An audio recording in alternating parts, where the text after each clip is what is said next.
Back with another one. Today I'm going to give you a quick review and a few of my thoughts on Black Phone 2.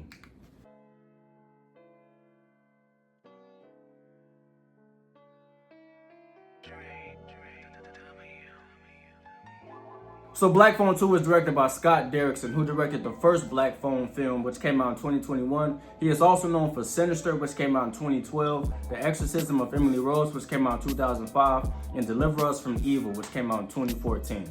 Scott dwells in the horror, action, thriller genre, and the long-awaited sequel falls right in line. Black Phone 2 stars Mason Thames, Madeline McGraw, Ethan Hawke, and Jeremy Davies. So right off the back, I had to highlight the fact that we have the same cast from the first movie. You know, sequels rarely work when we have an entirely new cast. You want to keep it close-knit, keep that same formula, and that's what they did. So it's 3 years later from the events in the first movie. Gwen and Finn are older now, and bad dreams start to haunt 15-year-old Gwen, and she receives calls from the Black Phone. Her dreams and visions lead her and her brother Finn to a Christian youth camp in hopes to uncover and solve a mystery, only to confront the grabber, who is even now more powerful in death.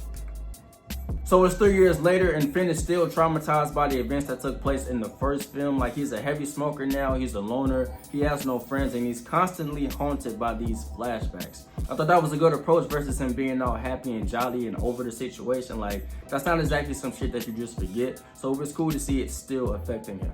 Gwen's visions or dreams are enhanced in this movie, so she sleepwalks, and when she sleepwalks, that's when she gets the vision. So, and they do a pretty cool thing with the camera in this one. It's like when she's having a dream or a vision, the camera puts you in the point of view of her dream. So the camera starts looking all grainy, and it makes it distinctive, so you know, like, okay, we're in one of her dreams right now. It just makes it a little bit easier to follow, especially as the movie progresses, because there's a lot of stuff going on in this movie. Okay, so the grabber. The grabber is stronger in this movie. Even in his death, he's like more powerful. So he has this thing to where if he hurts or kills you in the dream, then he hurts or kills you in real life. And as I'm watching that, I'm like, we've seen this before, but the subplots that they develop and the information that's revealed kept me from thinking that it was just a cheap ripoff. Like, Freddy Krueger doesn't necessarily own that concept. Like, there's more than one Killer in the Woods type of movie. There's more than one dirty cop type movie. There's more than one time traveling type of movie. So the things they choose to build on in this movie had me feeling like it was Black Phone 2 and not just like a dollar store Freddy Krueger. Lots of things start to come together, like this connected with that, that connects to this, and all these things come together in a way where it's like, oh, okay, I see what's going on. Like, that was a good idea, the good execution as far as writing. We get these callbacks from the first film, and they put them in this one in a way that pulls you deeper into the story. So you see that things aren't what they seem, and the things that you thought you knew isn't the entire truth. And again, like, when a sequel has flashbacks of the first film, that's never a bad thing. Like, it never hurts the film. It just helps with the continuity.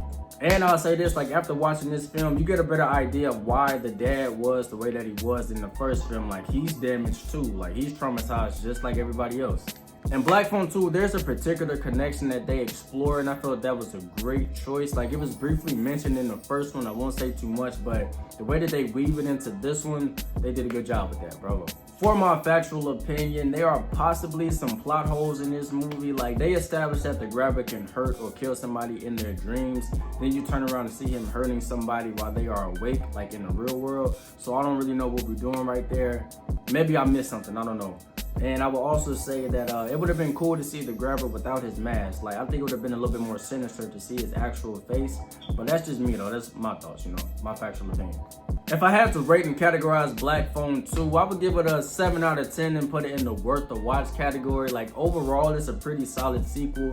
They did more things right than wrong, and the writing actually kept the story interesting. I think what I enjoyed most was the peeling back of layers of information to get to the truth. Like, that part was cool. Yup, and those are my thoughts on Black Phone 2. If you haven't seen it, check it out. It's worth the watch. If you have seen it, leave a comment down below what you thought about the film. Also, what's a good movie that had a sequel and the sequel was just as good or better as the original? Leave it down in the comments. As always, thanks for watching. Thanks for supporting me. Please don't forget to like and subscribe, and I will see you on the next one.